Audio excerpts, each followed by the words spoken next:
사람은 누구나 변화를 원하지만 스스로의 힘으로는 깊은 변화를 이루기 어렵습니다. 잠시 결심하고 노력해도 시간이 지나면 다시 원래의 모습으로 돌아가곤 합니다. 그러나 하나님을 만나는 순간은 다릅니다. 그 만남은 단순한 위로가 아니라 삶 전체를 새롭게 바꾸는 능력입니다. 하나님을 만나면 생각이 달라지고 마음이 달라지고 결국 삶의 방향이 달라집니다. 하나님을 만난다는 것이 단순한 종교적 경험이 아니라 실제 삶의 변화를 일으키는 사건임을 분명히 알기 위해서입니다. 오늘은 하나님을 만날 때 반드시 나타나는 4가지 변화를 함께 나누고자 합니다. 첫째, 하나님을 만나면 삶의 목적이 분명해집니다. 많은 사람들이 삶을 살아가면서도 분명한 목적을 알지 못한 채 하루하루를 보내곤 합니다. 어떤 이는 성공을 위해 달리고, 어떤 이는 돈을 더 많이 벌기 위해 애쓰며, 또 어떤 이는 행복이라는 막연한 목표를 줬습니다. 그러나 막상 그 목적을 이루어도 마음은 허전하고 만족은 오래가지 않습니다. 왜냐하면 사람은 하나님과의 관계 안에서만 참된 목적을 발견할 수 있기 때문입니다. 하나님을 만나지 못한 인생은 마치 방향키 없는 배와 같아서 열심히 나아가지만 결국 어디로 가야 할지 알지 못하고 표류하게 됩니다. 그러나 하나님을 만나는 순간 그 인생은 분명한 목적을 가지게 되고 방향이 세워집니다.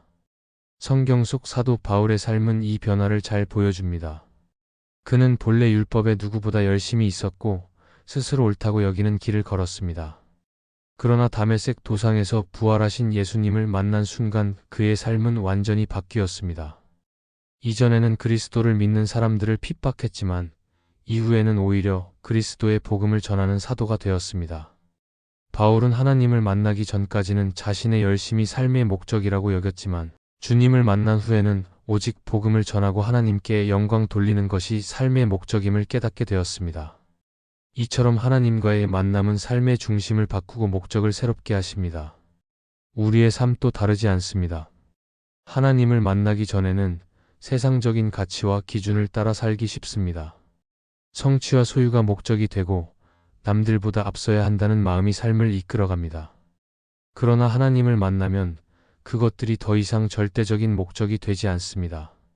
하나님은 우리를 창조하실 때 이미 분명한 계획과 목적을 두셨습니다. 우리가 그분을 만날 때 비로소 내가 왜 이 땅에 존재하는지, 무엇을 위해 살아야 하는지 알게 됩니다. 이 깨달음은 단순한 자기 만족이 아니라 하나님이 주신 사명을 발견하는 일입니다. 삶의 목적이 분명해지면 우리의 시선도 달라집니다. 이전에는 나를 위해 쌓고 채우던 삶이 이제는 하나님을 위해 나누고 섬기는 삶으로 바뀝니다. 나의 이익을 위해 살던 자리가 하나님의 뜻을 이루기 위한 자리로 바뀌게 됩니다. 그래서 하나님을 만난 사람은 더 이상 흔들리지 않고 상황이 어렵더라도 분명한 방향을 따라 살아갑니다. 목적이 분명한 사람은 환경에 쉽게 지지 않으며 넘어져도 다시 일어설 수 있습니다. 왜냐하면 하나님께서 주신 사명과 목적이 그를 붙들고 있기 때문입니다. 현실 속에서 우리는 때로 목적을 잃고 방황할 때가 있습니다. 그러나 하나님은 그런 우리에게 말씀과 성령으로 다가오셔서 방향을 보여주십니다. 말씀을 통해 우리는 하나님의 뜻을 발견하고 기도를 통해 삶의 길을 확인하게 됩니다.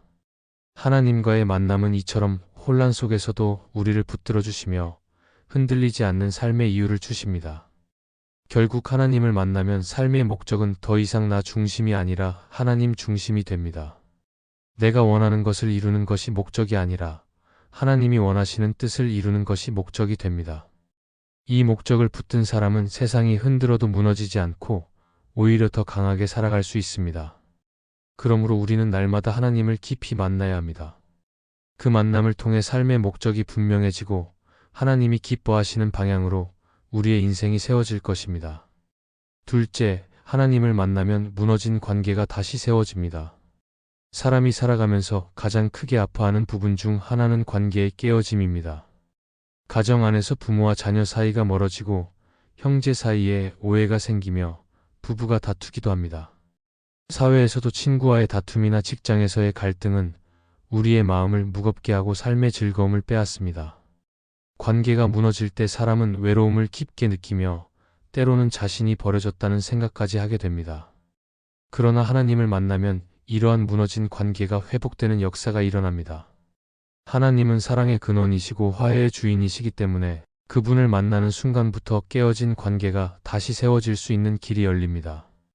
성경 속에서 가장 잘 알려진 이야기는 야곱과 에서의 관계입니다. 두 형제는 한때 피를 나눈 형제임에도 불구하고 장자의 축복을 둘러싼 갈등으로 깊은 골이 생겼습니다. 야곱은 형의 분노를 피해 도망쳐야 했고 오랜 세월 동안 불안과 두려움 속에서 살았습니다. 그러나 하나님을 깊이 만난 후 야곱은 더 이상 도망자가 아니라 하나님께 붙들린 사람이 되었습니다. 그리고 마침내 형 에서를 다시 만났을 때 두 사람은 서로를 껴안으며 화해했습니다. 하나님과의 만남이 없었다면 불가능했던 회복이 하나님을 통해 이루어진 것입니다. 우리의 삶도 이와 다르지 않습니다. 가까운 관계일수록 상처는 더 깊고 오해와 갈등은 쉽게 풀리지 않습니다. 그러나 하나님을 만나면 마음이 바뀌기 시작합니다. 미움으로 가득 찼던 마음이 용서의 마음으로 바뀌고 이해할 수 없던 상황을 받아들일 수 있는 힘이 생깁니다. 하나님께서는 먼저 우리의 마음을 만져주시고 상대를 향해 나아갈 용기를 주십니다. 때로는 상대가 변하지 않더라도 하나님을 만난 우리 안에서 용서와 사랑이 자라나며 관계의 회복이 시작됩니다. 관계가 회복된다는 것은 단순히 싸움이 멈추는 것을 넘어섭니다. 그것은 서로에 대한 신뢰가 다시 세워지고 함께하는 기쁨이 회복되는 것을 의미합니다. 하나님은 깨어진 관계를 외면하지 않으시고 우리가 서로 화해하도록 이끄십니다. 왜냐하면 하나님께서 우리와 화목하게 하셨기 때문입니다. 하나님과의 관계가 회복될 때 우리는 그 은혜를 따라 다른 사람과의 관계도 회복할 수 있습니다. 현실 속에서도 하나님과의 만남이 관계 회복으로 이어지는 경우가 많습니다. 오래된 원한으로 대화조차 끊겼던 가족이 예배 자리에서 함께 울며 화해하는 경우가 있고, 직장에서 갈등을 겪던 동료와 서로를 위해 기도하게 되면서 다시 협력하게 되는 경우도 있습니다. 이 모든 변화는 사람의 힘으로는 할 수 없는 일이지만 하나님께서 마음을 움직이실 때 가능한 일입니다. 결국 하나님을 만나면 무너진 관계가 다시 세워집니다. 깨어진 마음을 고치시는 분은 하나님이시고 화해의 길을 여시는 분도 하나님이십니다. 그러므로 관계가 무너져 힘들 때 우리는 하나님을 더 깊이 만나야 합니다. 그 만남이 우리의 마음을 새롭게 하고 화해의 다리를 놓게 하며 다시 사랑의 관계로 세워주십니다. 하나님께서 이루시는 관계 회복은 우리의 삶을 풍성하게 만들고 더 이상 외로움과 갈등에 묶이지 않도록 자유를 주십니다. 셋째, 하나님을 만나면 평범한 일상이 예배가 됩니다. 많은 사람들은 예배를 특정한 시간과 장소에서만 드리는 것으로 생각합니다. 주일에 교회에 가서 예배당 안에서 드리는 시간이 예배라고 여기는 경우가 많습니다. 물론 그것도 중요한 예배이지만 하나님을 진정으로 만난 사람에게는 예배가 단순히 주일 한 시간의 행위로 머무르지 않습니다. 오히려 삶 전체가 하나님을 향한 예배로 바뀌게 됩니다.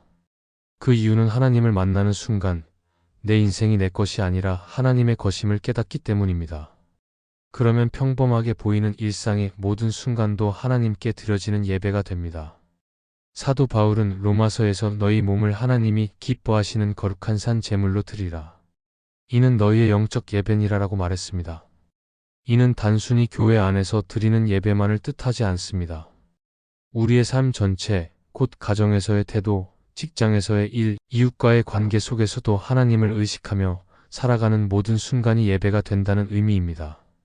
하나님을 만난 사람은 예배가 종교적인 의무에서 벗어나 삶의 모든 자리에서 하나님께 영광 돌리는 행위로 확장됩니다.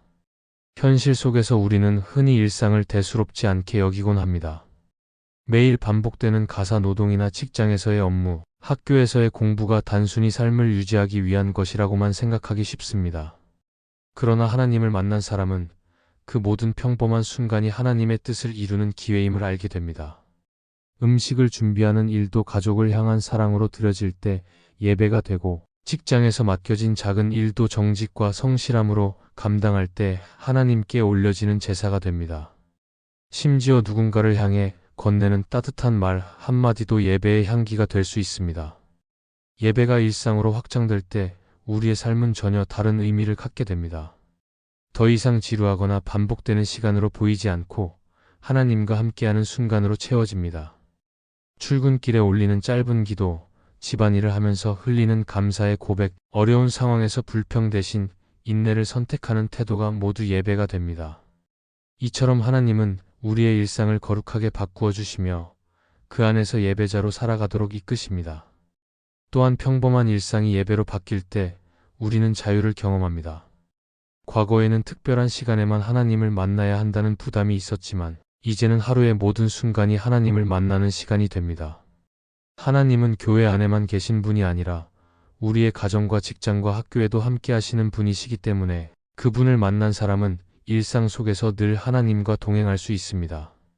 그 결과 우리는 더 이상 삶을 분리해서 살지 않고 언제나 예배자로 살아가게 됩니다. 결국 하나님을 만나면 평범한 일상이 예배가 됩니다. 일상의 작은 순간도 하나님께 드려지고 그 모든 순간이 거룩한 시간이 됩니다. 그러므로 우리는 매일의 삶을 소홀히 여기지 말고 그 속에서 하나님께 영광 돌릴 수 있는 기회를 발견해야 합니다. 하나님을 만난 사람의 삶은 예배당 안에만 머물지 않고 삶의 모든 자리가 예배의 장이 됩니다. 이렇게 하나님은 우리의 일상을 예배로 바꾸시고 그 예배를 통해 우리의 삶을 풍성하게 하십니다. 넷째, 하나님을 만나면 죽음을 두려워하지 않게 됩니다. 사람이 가진 가장 큰 두려움 중 하나는 죽음입니다. 죽음은 누구에게나 다가오지만 언제 올지 알 수 없기에 사람들은 그것을 피하려 하고 심지어 생각조차 하지 않으려 합니다. 그러나 아무리 외면해도 죽음은 현실이며 결국 피할 수 없는 길입니다. 그래서 죽음을 두려워하는 마음은 인간에게 가장 근본적인 불안으로 자리합니다. 하지만 하나님을 만난 사람은 죽음을 다른 시선으로 보게 됩니다. 죽음을 끝이 아니라 새로운 시작으로 바라보게 되고 영원한 생명에 대한 확신 속에서 더 이상 두려움에 묶이지 않게 됩니다. 성경에서 사도 바울은 하나님을 깊이 만난 후 이런 고백을 남겼습니다. 나는 죽는 것도 유익하다. 세상적인 시각으로 보면 죽음은 잃는 것이지만 바울은 오히려 그것을 얻는 것으로 고백했습니다. 왜냐하면 그에게 죽음은 하나님과 더 가까이 만나는 길이었기 때문입니다. 그는 예수님을 만난 이후로 생명의 주인이 자신이 아니라 하나님이라는 사실을 확신했고 그 믿음이 죽음을 향한 태도를 바꾸어 놓았습니다. 바울의 삶은 죽음을 두려워하기보다 오히려 죽음을 넘어 영원한 생명을 기대하는 삶으로 변했습니다. 우리의 현실에서도 죽음에 대한 두려움은 존재합니다. 사랑하는 가족을 떠나보내는 순간에 느끼는 슬픔, 나 자신에게 다가올 죽음을 생각할 때 생기는 불안은 누구에게나 있습니다. 그러나 하나님을 만난 사람은 죽음이 두렵지만은 않습니다. 왜냐하면 죽음을 넘어 준비된 하나님 나라를 바라보기 때문입니다. 하나님은 이미 예수 그리스도의 십자가와 부활을 통해 죽음의 권세를 깨뜨리셨고 우리에게 영원한 생명을 약속하셨습니다. 이 약속을 믿는 사람은 죽음을 두려움이 아니라 영원으로 들어가는 문으로 받아들일 수 있습니다. 팀 켈러는 그의 책 기도에서 이렇게 말했습니다. 죽음을 두려워하지 않는 삶은 하나님과의 친밀한 교제에서 시작된다. 하나님과 깊이 연결될수록 죽음은 더 이상 위협이 아니라 만남의 순간으로 다가온다. 이 말은 하나님을 만난 사람이 왜 죽음을 두려워하지 않게 되는지를 잘 보여줍니다. 하나님을 만날수록 우리는 이 땅의 삶이 전부가 아니라는 것을 확신하게 되고 죽음을 넘어 이어질 영원한 삶을 더 선명히 바라보게 됩니다. 죽음을 두려워하지 않는 삶은 오늘의 삶에도 변화를 줍니다. 죽음을 두려워하는 사람은 결국 현재의 삶도 불안 속에서 살게 되지만 죽음을 소망으로 바라보는 사람은 오늘을 자유롭게 살아갑니다. 더 이상 움켜쥐려 하지 않고 오히려 나눌 수 있고 베풀 수 있습니다. 또한 순간의 고난에도 절망하지 않고 영원한 소망을 바라보며 인내할 수 있습니다. 죽음을 두려워하지 않는 사람은 결국 가장 풍성하고 자유로운 삶을 살아갈 수 있습니다. 결국 하나님을 만나면 죽음을 바라보는 우리의 시선이 완전히 바뀝니다. 죽음이 두려움의 그림자가 아니라 하나님께로 들어가는 통로가 됩니다. 그러므로 하나님을 깊이 만난 사람은 죽음을 넘어 준비된 영원한 나라를 소망하며 오늘도 담대히 살아갑니다. 이 확신이 있을 때 우리는 더 이상 불안에 묶이지 않고 오히려 감사와 기쁨으로 하루하루를 살아갈 수 있습니다. 하나님을 만난 사람에게 죽음은 끝이 아니라 영원한 생명의 시작입니다. 하나님을 만나는 것은 단순한 감정의 변화가 아니라 삶 전체를 새롭게 만드는 사건입니다. 하나님을 만나면 삶의 목적이 분명해지고 무너진 관계가 다시 세워지며 평범한 일상이 예배로 바뀌고 죽음조차 두렵지 않은 담대함이 생깁니다. 이 변화는 인간의 노력으로 얻어지는 것이 아니라 하나님께서 우리 안에서 역사하실 때 주어지는 은혜입니다. 그러므로 우리는 매일의 삶 속에서 하나님과 깊이 만나야 합니다. 그 만남을 통해 우리의 삶은 흔들리지 않는 소망으로 채워지고 세상 속에서도 변함없이 하나님 나라의 빛을 드러내게 될 것입니다. 이 말씀이 마음의 은혜가 되셨다면 좋아요와 구독으로 함께 해주세요. 그리고 댓글에 아멘이라고 남겨주시면 하나님의 은혜가 더 많은 사람들에게 전해질 것입니다. 여러분의 삶 위에 하나님의 은혜가 언제나 함께 하시기를 바랍니다. 감사합니다.